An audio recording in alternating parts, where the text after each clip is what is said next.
Money for a Motorbike by John Milne.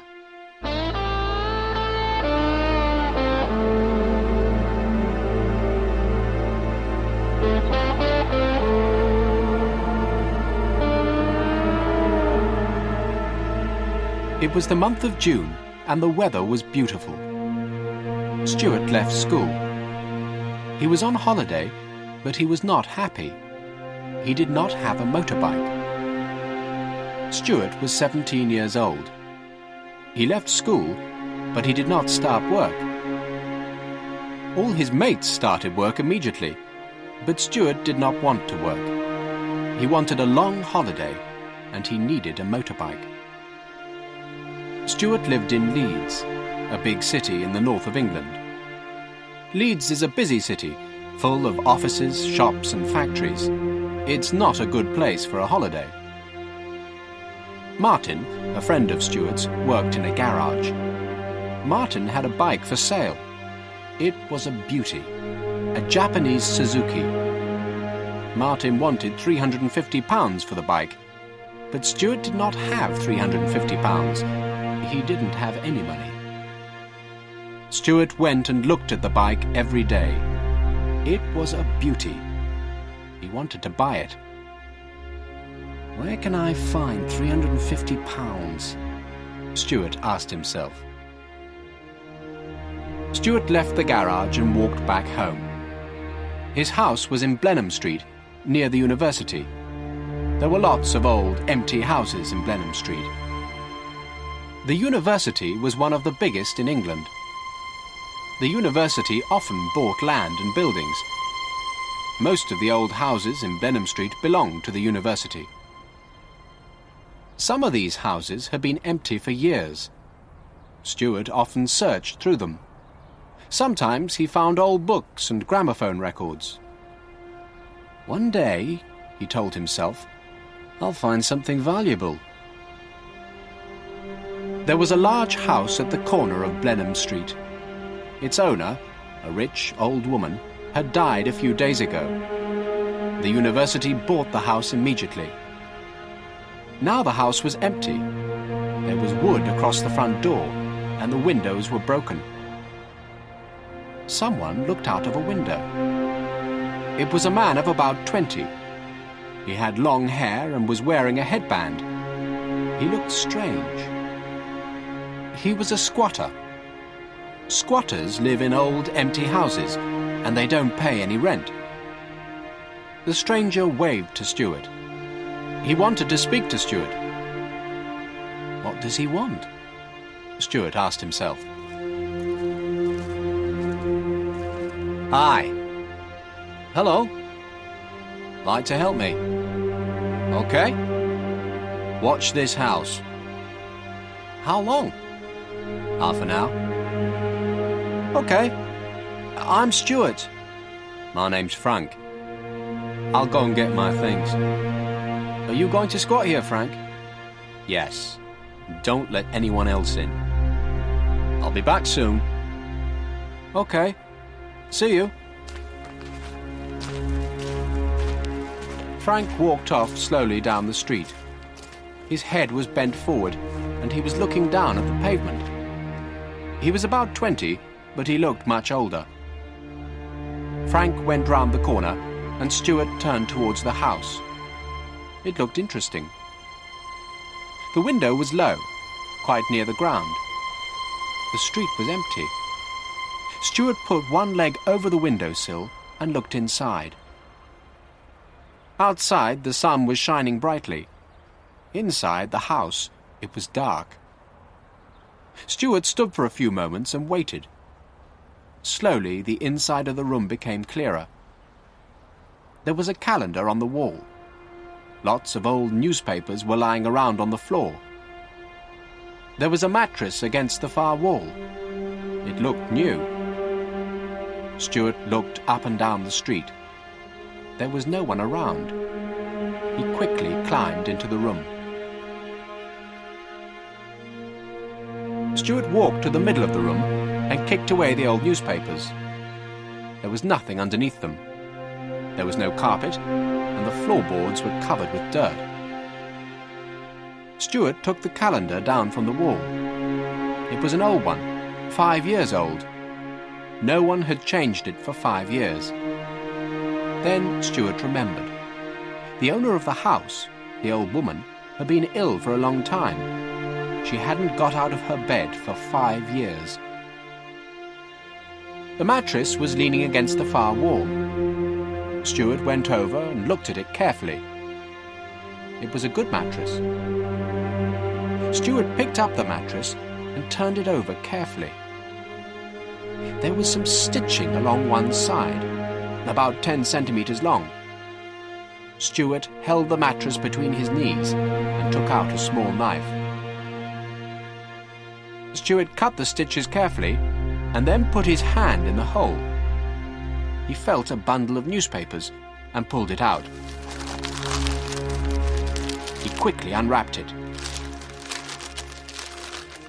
Inside the bundle of newspapers, there were some banknotes.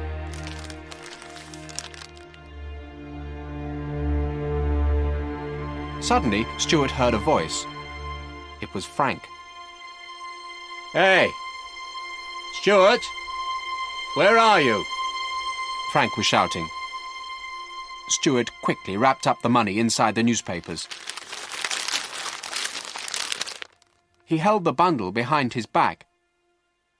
I'm in here, Frank! He shouted. Frank came up to the window and looked into the room. What are you doing in there? Frank asked. Nothing, replied Stuart. I'm looking around. Frank climbed into the room and came closer to Stuart. Stuart moved to the wall. He held the bundle of newspapers behind his back. Frank looked round the room. He didn't see Stuart's knife on the floor. You haven't taken anything, have you? asked Frank. I haven't taken anything of yours, replied Stuart. You've moved this mattress, said Frank. Frank picked up the mattress and turned it over carefully. Then he saw the hole in the side. You cut this mattress? It was stitched. Is this your knife? Yes. What were you doing? Nothing. You found something. I didn't. What's that in your hand? Where? Behind your back. Nothing. You got something. Some old newspapers. Hand them over. They're mine. Stuart remembered the motorbike. He needed the money. He was going to keep it. It was his money, not Frank's. Frank was holding Stuart's knife in his hand. He came nearer to Stuart. Give me those newspapers, he said again. Stuart had an idea. There's something else in the mattress, he said to Frank. There was something under the newspapers. It's still there. Frank looked at Stuart for a few moments. He didn't believe him at first. Look and see, said Stuart. Frank put the knife down on the floor. He picked up the mattress and put his hand deep in the hole. Stuart did not wait for a moment. He turned and jumped out through the window into the street. He ran quickly. There was a turning on the right. Stuart ran round the corner. He heard a shout behind him. It was Frank. Round the corner, there was another old empty house. It had a large garden on one side. Thick bushes had grown all over the garden. Stuart jumped over the low wall. He ran for a few meters and then hid under some bushes. Stuart heard more shouting and footsteps. The footsteps became louder, then they stopped. Stuart waited silently. He did not breathe. Then the footsteps started once again. Stuart laughed quietly to himself. Frank had quickly picked up Stuart's knife. He jumped out of the window after him. Frank saw Stuart. He was running round the corner. Frank ran after him and turned the corner, but the street was empty. Frank stopped for a few moments and looked around. He noticed the old garden. Perhaps he's in there, thought Frank. But everything in the garden was quiet. Frank saw nothing. There was another corner farther down the street. Frank started running again. He was still holding Stuart's knife. Stuart was happy. He had escaped from Frank with the money. Stuart sat up under the bushes and opened out the newspapers. The banknotes were wrapped tightly together. Stuart unwrapped them and counted them carefully. 10, 20, 30...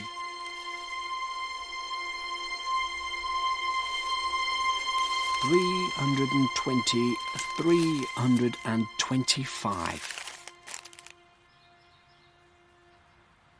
Stuart had found £325, and Martin wanted £350 for his motorbike.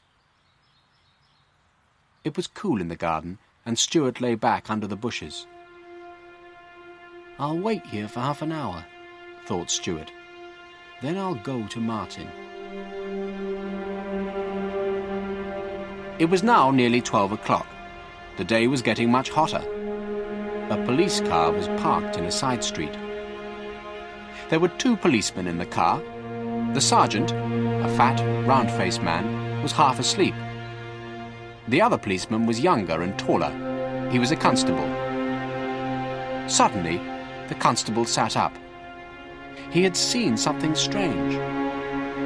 "Wake up, Sergeant!" he shouted. "Look over there!" Where? What? asked the sergeant, still half asleep. "Over there! Someone's running with a knife," replied the constable. "The man's gone mad.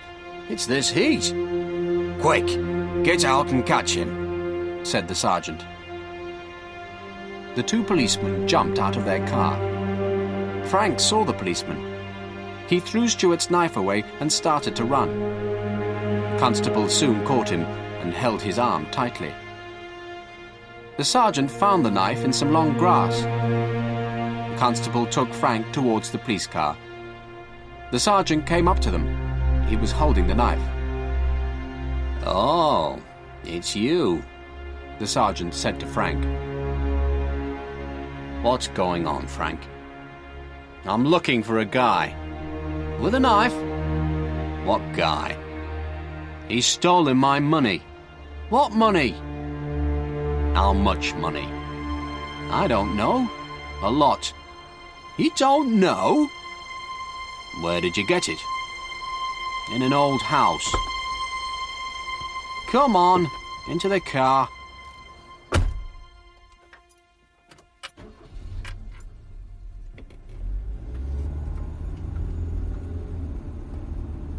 "Where are you taking me?"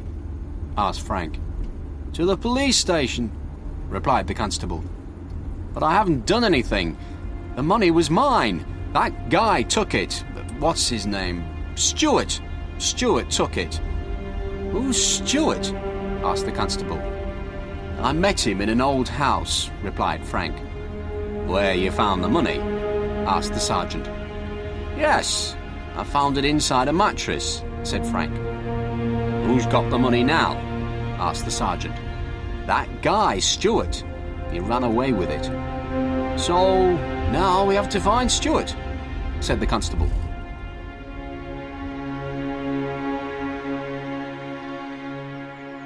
Stuart waited in the garden for half an hour.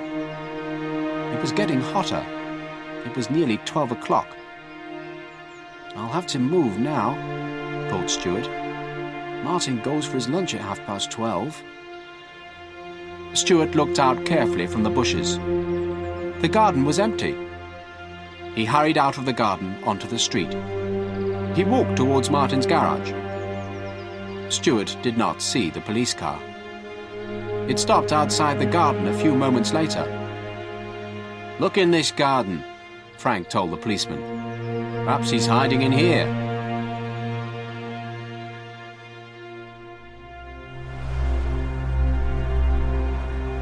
Hi, Martin. Hello, Stuart. How much for the bike? £350. I want it. How much for me? Still £350. Have you any money? Yes. How much? £300. No, that's not enough. 325? Okay, she's yours. Great. Thanks.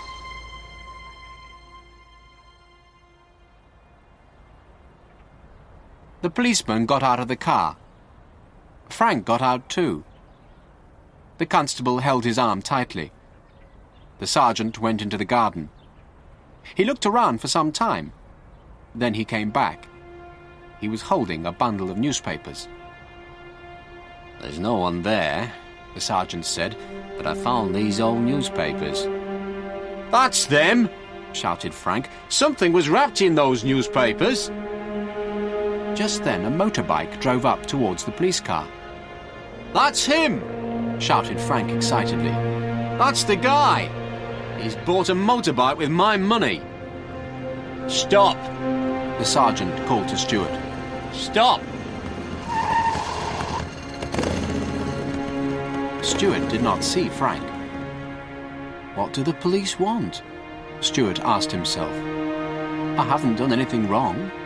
I'm driving correctly. Stuart stopped the bike by the side of the road. He took off his helmet. Is that bike yours? The sergeant asked him. Yes, it's mine, replied Stuart. I bought it at the garage down the road. Then Stuart saw Frank. What have you told these cops? Stuart shouted angrily at Frank. We'll all go to this garage, said the sergeant. They all walked back to Martin's garage.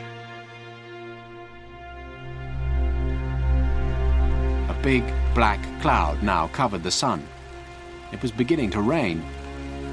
So, this lad paid you £325 for this bike, the sergeant said to Martin. Martin agreed. And where did you get this money? The sergeant asked Stuart. I found it, replied Stuart. I found it in a mattress. It was in an empty house. The sergeant took the money from Martin. We'll look after this money, he said. You two can go now. It's my money, shouted Frank. Do you want to come to the police station with us? Asked the constable. Frank walked away, still shouting. I'm sorry, Martin said to Stuart. It's my bike again. Not for long, replied Stuart. What do you mean? Asked the sergeant. It has started to rain now, replied Stuart. I don't want a holiday. I'm going to get a job. I'm going to save another £325 and buy that bike.